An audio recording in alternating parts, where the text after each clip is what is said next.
স্বাধীন, যতদিন না এ দেশের নাগরিক হয়েও আমরা অন্যায়ের প্রতিবাদ করব না।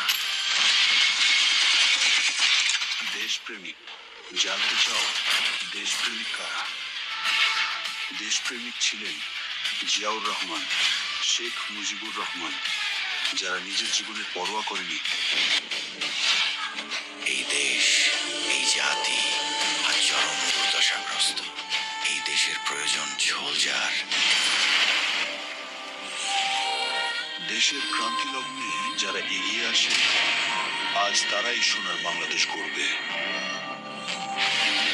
দেশের প্রতিটি নাগরিক তাদের দায়িত্ব পালন করতে হবে। দুর্নীতির বিরুদ্ধে জিরো টলারেন্স। মনে রাখবে, প্রতিটি নাগরিক সোলজার। আমি এই দেশের সন্তান। আমি আমার জীবন দেশের জন্য বাজি রাখতে পারি।